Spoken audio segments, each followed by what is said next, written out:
urine formation, that how is urine formed in our body, or we can say that how is blood purified.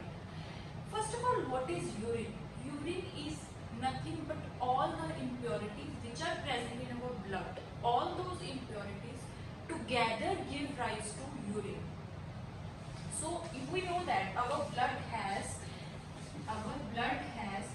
both purities as well as impurities, and these impurities are very harmful for our body. These impurities basically include all kind of nitrogenous waste, mainly nitrogenous waste like urea. Generally, we all get confused between urea and urine. There is a lot much difference. Urine is all the impurities, and that urine is having a kind of nitrogenous impurity or a kind of nitrogenous waste which is called as urea. So urea is basically one kind of impurity present in urine. But there are other many impurities also, like ammonia. Ammonia is also nitrogenous waste because it is NH3, nitrogenous waste. Sulfates. There are many more, okay? And there are different methods how we can get rid of these impurities. By excretion, first of all, and excretion is removing the impurities with the help of urine. Not only with the help of urine, excretion can occur via many ways. For example, sweat. When we sweat, all the impurities and all the salts which are present in our body, they come out via sweat. They are evaporated via sweat. So there are many different ways. But here, which majorly we will talk about that how is urine helping us to get rid of all the impurities, and how is urine formed, how is our blood filtered. We all know that the main function in purification of blood is performed by kidneys, right? Kidneys. And there are two kidneys which are bean-shaped organs. Here I am not going to discuss the structure of our excretory system, that is kidneys, ureters, nothing like that. But we will talk about basic outline of urine formation. So, and we know that in kidneys, they have a structural unit, they have a functional unit which performs the action mainly. Suppose if this is our, I do not have actually space on blackboard, but try to understand if this is our kidney, bean shaped. Then in each kidney, we have a pair of kidneys. Then in each kidney, there are small structural units present, which are called as nephrons. Nephrons. Small structural units are present, which are called as nephrons. And in each kidney, near about 10,000 nephrons are present. So together, in both the kidneys, 20,000 nephrons are present. And these nephrons together, these are helping in performing excretion, or you can say in performing the formation of urine. And one thing more I would like to tell you in very starting, it is that generally we all get confused between excretion and defecation. There is a very large difference between these things, because defecation is the removal of any kind of feces which are present. Feces means any undigested food, and that undigested food is passed out in the form of stool, is passed out in the form of poop through our large intestine, through colon, and that undigested food and all the feces, they are metabolized through small intestine, large intestine, and finally they are ejected out. Okay, but that is fecal matter, that is the food which is undigested, which cannot be digested by our body, remains. But if we talk about urine, urine is related to excretion, okay, not to defecation. Excretion means removal of impurities. Feces, if you talk about feces or leftovers which are present in our body, they are the food which is not digested, so it will be defecated out through anus. But if we talk about impurities which are present in our blood, they are excreted out with the help of urine formation. And urine is a liquid a very concentrated liquid, yellowish colored liquid, which has all the impurities, nitrogenous base, sulfates.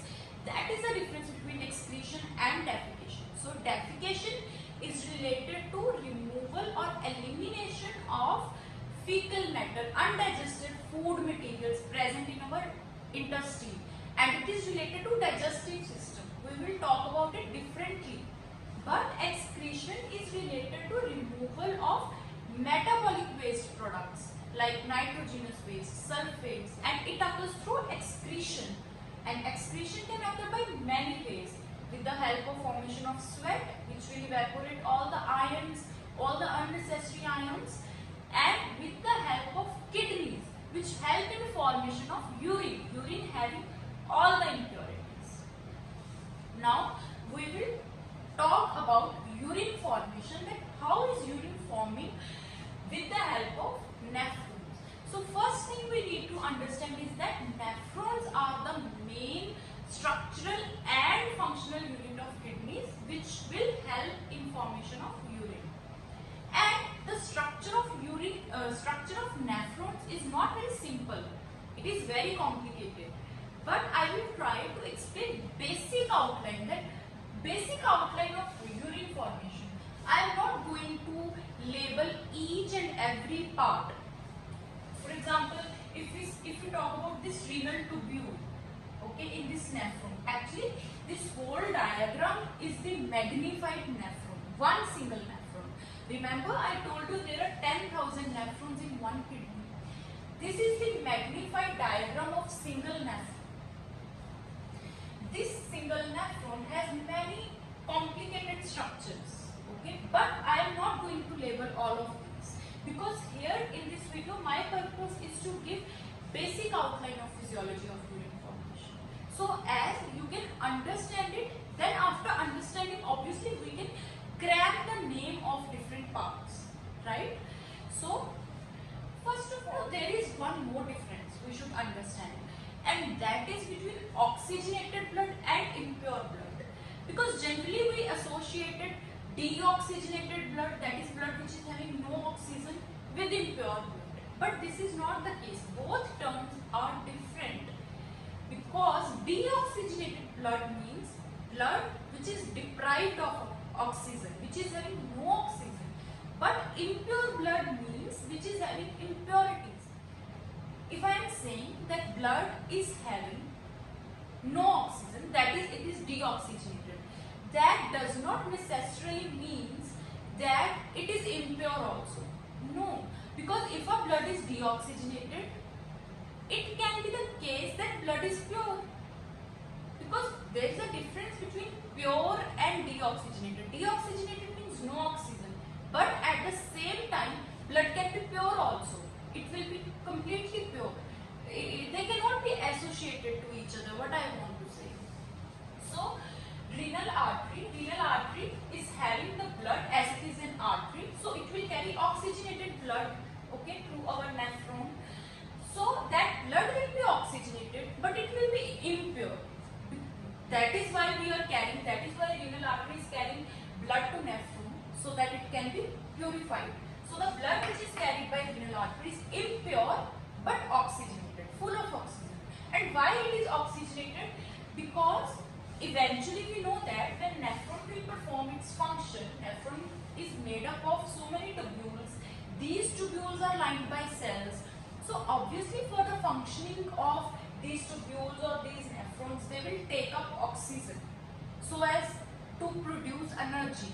And obviously that is why the blood which is present in renal artery is oxygenated but impure, so that it can be purified after or via sending it to nephron. So what I have done is that I have drawn a little small black dots here, just to show that this blood is not purified, it is unpurified.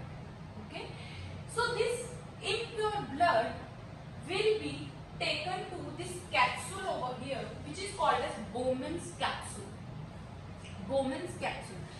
Actually, this nephron, whole nephron, has two main structures. First one is Malpighian corpuscle, and second is renal tubule. In corpuscle. Malpighian corpuscle has further two parts, which is Bowman's capsule, this black one here, somewhat like kidney, somewhat like bean shape, and these capillaries, this small bunch of capillaries over here, okay, which these together, Bowman's capsule and bunch of capillaries, these together constitute Malpighian corpuscle. And the second part of each and every nephron is these black colored tubules, these black colored, which I have drawn in black marker. Okay, these are the renal tubules. So two parts, Malpighian corpuscle, this much with Bowman capsule and capillaries, and second is these renal tubules, these black ones. So this impure blood enters this network of capillaries, and we all know that one thing is very clear in our mind, that diameter of capillaries is very small as compared to arteries. See what happens, this is our artery, this will be capillary, and this will be vein. Actually capillaries are connection between artery and vein. So they have very small diameter as compared to diameter of artery or vein. So as diameter of these capillaries is very less as compared to the diameter of artery, what happens? We know that if diameter is small, volume of capillaries would be small, and if volume is small, volume of capillaries is small, then pressure created would be very large. So what happens, as soon as the blood enters from this renal artery into this bunch, blood comes under very high pressure because of very small diameter of these capillaries. We know that pressure is inversely proportional to volume. Larger is the volume, lesser will be the pressure. Smaller is the volume, as in case of capillaries, greater will be the pressure. So blood will be purified under pressure, or you can say blood will be filtered under pressure. That is why this first step of urine formation is called as glomerular filtration. Glomerular, and the blood which is filtered is called as glomerular filtrate, which will come to lie in this Bowman's capsule, this black one over here. And the blood which is purified, that is the leftover blood which is left behind after purification, is simply called as blood, and it will start to revolve, or you can say it will start to flow in these red colored tubes. Now one thing more, don't get confused between these red colored tubes and these black colored tubules. These black colored tubules, they are called as renal tubules. Okay, I will tell you about the function of both of these in a second. And these red colored tubules, they are called as peri-tubular capillaries. Why peri-tubular capillaries? Peri means because these are the capillaries which are flowing over the surface of renal tubules. That is why peri-tubular, because on the surface of renal tubules, that is why these are called as peri-tubular capillaries. So what happens? What is the function of these renal and peri-tubular capillaries? Renal tubules will carry glomerular filtrate. Glomerular filtrate is that fluid which is having filtered all the impurities. Basically, see, if this is our blood, okay, I told you it has both impurities as well as purities. So the filtered out blood is called as glomerular filtrate, which is having all sort of impurities, and not only impurities, a large amount of water as well, and sometimes essentially glucose also. All the glucose is also absorbed during this process, during filtration. Glucose, creatinine, so many compounds are filtered out. So the fluid or the liquid which is filtered out is called as glomerular filtrate, which is lying in this Bowman's capsule, and the blood which is left after the filtration is simply we will call it as blood, or we will call it as blood fluid, and that blood fluid which is purified will start to flow in these red colored capillaries which we call as peritubular capillaries, and the filtrate, that is glomerular filtrate, which is having all the impurities as well as some unnecessary components also which we didn't want to absorb, but they are absorbed because the blood came under high pressure, and because of this high pressure we didn't want glucose to come into this glomerular filtrate, because we never want glucose to pass out in our urine, because this is the signal of diabetes then. So, but see what happens. I will tell you that how will glucose be given back to this blood flow. We will talk about it. But although these impurities, they will, what I want to say is these impurities will also have some essential components in it. Okay. So that is called as glomerular filtrate, which is present in Bowman's capsule. So now I told you that this glomerular filtrate does not essentially have only the impurities. Many useful products like glucose, creatinine, some sulfates also, and large amount of water is also filtered in it, also comes in glomerular filtrate, and the blood which is left behind is having only small amount of water, no sugar and nothing. So we want that our glomerular filtrate should give all the components which are useful for our body back to the blood, which are required by blood, which we do not want to excrete in our urine. So that process will be called as selective absorption. Selective absorption means all the components which are useful for our body, and we want that all those components should be given back to blood, because we do not want them to be passed out in urine. That process is called as selective absorption. And during selective absorption, what happens? This glomerular filtrate will be concentrated more and more and more, because I told you that glomerular filtrate consumes all the water, it absorbs all the water, and the blood is left with no water. So we want that large amount of water should also be sent back to our blood. Otherwise our blood will be very concentrated without any water. Okay. So this glomerular filtrate has to be concentrated, and when it is concentrated means when water is reabsorbed from it back from it to blood, and also all the useful components are reabsorbed from it back to blood, then it will be concentrated, and that concentrated form of glomerular filtrate will be called as urine. And one thing more, you know what, when this is happening, when this filtration is happening, near about 180 liters of glomerular filtrate is formed. But do we pass in single day, in one day, but do we pass out 180 liters of urine every day? No, we hardly pass 2 to 3 liters. So it means that the glomerular filtrate is concentrated more and more. We cannot pass out 180 liters of urine. Our body will be completely dehydrated.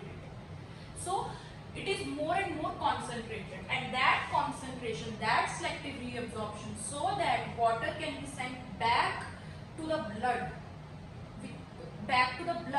happens in these renal tubules and peritubular capillaries. So what happens? This glomerular filtrate, which I am talking about, which I said that near about 180 liters is formed in one single day, that glomerular filtrate will flow through these renal tubules, these black ones. That is why I have labeled peritubular and renal tubules in different colors. I have drawn in different colors. And the blood which has only which has very small amount of water and no glucose is flowing through these tubules.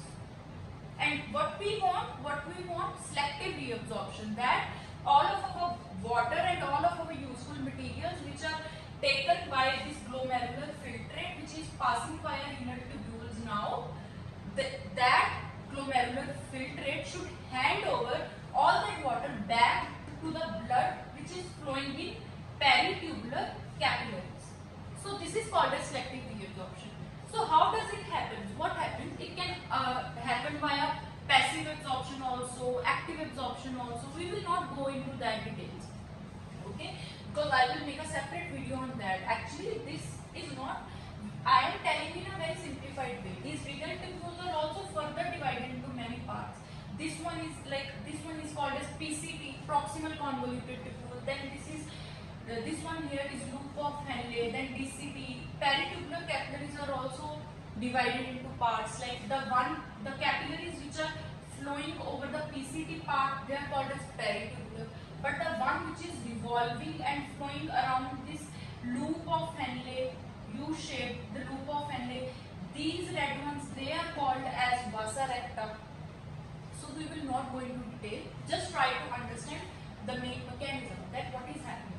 So all the water and all the essential ions which we does not need to be filtered out, which are essential for our blood, they will be transported back from glomerular filtrate, this black one, to blood, which is flowing in these capillaries, and that is why they are in so close proximity, so that exchange can occur between these, okay? And this can occur by a passive absorption also. Like passive means, first of all, what will happen? Sodium ions, all the sodium ions, they will be transported back to this blood, flowing in peritubular capillaries. And when sodium ions will be transported, our blood will become more concentrated and the filtrate will become dilute, because all the ions, they are sucked up. They are sucked up, or they are transferred from this filtrate into these black tubes to the blood into these red colored tubes. So the blood will become concentrated because it is having more ions and less water, and this glomerular filtrate will become dilute because it is having less ions and more water. So automatically what will happen? Glomerular filtrate is dilute, blood is concentrated. We know that during osmosis, water always moves from dilute solution to concentrated solution. So automatically, with the help of movement of sodium ions, water will also be sucked up from these red colored, from these black colored glomerular filtrate to this red colored blood. So our purpose is solved, because we want our blood, we want our water back in blood. So water is automatically transported with the transport of sodium ions, because when sodium ions are transported from this filtrate to this blood, it creates a concentration gradient, and that concentration gradient will help to automatically absorb water from dilute glomerular filtrate to concentrated blood. And this is how water will be reabsorbed, and the 180 liters of glomerular filtrate, slowly this will be reduced to amount that it will be only now 3 to 2 liters at last. And this will be very concentrated version, and this concentrated version will only have impurities like nitrogenous waste and all this stuff. And the stuff which was essential products, like we can say glucose, and there are so many essential products, they will be transported back to blood, which is flowing in these capillaries, peritubular capillaries. So our blood is purified, right? Because by now the blood which is flowing in our peritubular capillaries, the blood which reaches over here, I have written that it is purified blood. It is purified blood which is present in renal vein, but it is deoxygenated also. Why deoxygenated? I told you there is a difference between deoxygenated and purified or impurified. Do not confuse the terms. If blood is deoxygenated, it is not necessarily the case that blood will be impure also. Because see, here blood is deoxygenated, but it is purified also. Because the blood which is coming out via these capillaries, see, is ultimately dropped into this renal vein. Okay, These are also the tubes. Here also selective reabsorption is occurring. So both the tubes unite to form and ultimately fall into renal vein. And this blood is deoxygenated because obviously the oxygen will be consumed by all the cells of these tubules to make this whole purification process possible, because this requires energy. But this will be purified also at the same time. Purified blood will be deoxygenated, no doubt. But what we want, that this purified blood, which was initially impurified and came to nephrons or kidneys for purification, that purified blood should be pumped to all the body parts. That is what we want. And who pumps the blood to our body parts? Our heart. So this purified blood will be carried to our heart. But again, one problem is there, is still persisting, and that is our blood is deoxygenated. We want oxygenated blood, because obviously oxygenated blood should be pumped to our body parts. So this heart, I have drawn very simplified version of heart. Okay, this heart will send this deoxygenated but purified blood to lungs, where it will get oxygenated. We know that lungs help in oxygenation of blood, and then this blood, which is oxygenated also and purified also, is distributed to all the body parts, is pumped to all the body parts with the help of heart. So heart will pump oxygenated as well as purified blood to our body parts, and again in our body parts it will again get impure. Circulate in all the body parts, it again gets impure because of addition of impurities like carbon dioxide, all the nitrogenous waste products. So that impure blood again comes to kidney, or in kidney also to nephrons with the help of renal artery. But this blood is oxygenated, okay, that is why renal artery is carrying, but it is impurified. It is not pure. Impurified. It got impure in body parts. So this cycle will keep on taking place. This impure blood will then again come into this Malpighian corpuscle or Bowman's capsule, and in Bowman's capsule, because of the small diameter of capillaries, it will again come under pressure, and blood will come under pressure, and that impure blood after ultrafiltration will separate into two liquids. First one will be the liquid which we call as glomerular filtrate, this black one, which is having all the impurities but some essential components also like glucose, and a large amount of water also. That is why it makes up 180 liters of glomerular filtrate. But we have never seen that 180 liters of urine is passed out. So it will be concentrated to 2 to 3 liters, and for that concentration selective reabsorption must occur. Selective reabsorption means reabsorption of all the essential components back from this glomerular filtrate into this blood.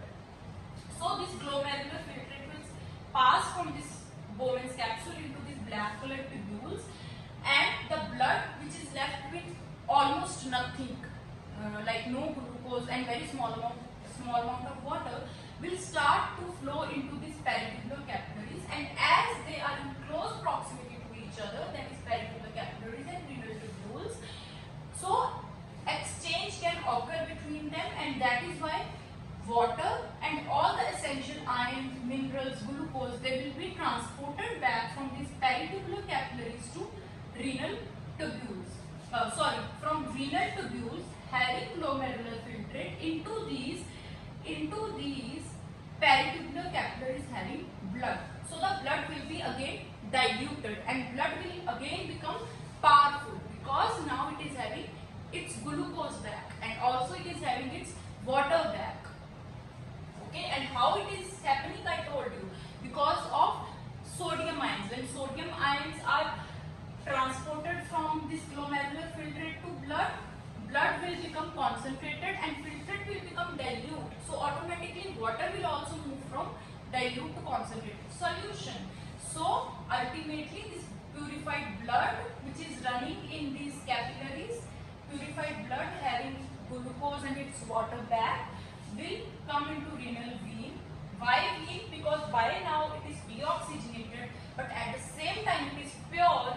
So this pure blood will be transported to to heart so that it can again pump it to body parts, where it will get depurified or impurified again, and that impure blood will again be sent to these nephrons. So this is how this cycle will keep on taking place. And this black colored glomerular filtrate, which is now very concentrated, because it sent all its water back to the blood, okay, and very small amount of water is left afterwards in glomerular filtrate. This will be transported via these renal tubules like this, ultimately into this tubule, which is called as collecting tubule. This the glomerular filtrate is now not called as glomerular filtrate anymore, because it is now concentrated, and the concentrated version of glomerular filtrate is nothing but urine. So the urine comes to lie in this collecting tubule, and the collecting tubules of all the nephrons, they will drain urine ultimately into ureters via many organs like minor calyces, major calyces, but let's not go into that. Ultimately, just remember that collecting tubule having concentrated glomerular filtrate, which is now called as urine, will be drained together into ureters, and through ureters we know that it will be transported to urinary bladder, which will store the urine temporarily, and then through urinary bladder it will be drained out from our body, it will be excreted out from our body with the help of urethra. Urethra means penis in case of males and a simple aperture in case of females. Okay, and I hope that you understood this video. And one thing more, which is very special about these capillaries, the bunch of capillaries lying over here, which are basically mainly responsible for ultrafiltration, is that these are the only capillaries which are lying between two arteries, because generally I told you that capillaries are present between artery and vein. They are sort of connecting vessels, okay, between artery and vein. But these are the only capillaries which are present between two arteries. This one is called as afferent renal arteriole from A, starting from A, and this one is called as efferent renal arteriole starting from E. Afferent. Afferent one which is starting from A, the one, that arteriole which is bringing blood into these capillaries, which is then ultimately filtered, and the efferent renal arteriole which is carrying the blood which is filtered out, and then efferent renal arteriole will pass that blood into these peritubular capillaries. Basically, efferent renal arteriole then will result in, or it will branch into peritubular capillaries, which are surrounding or which are flowing around these renal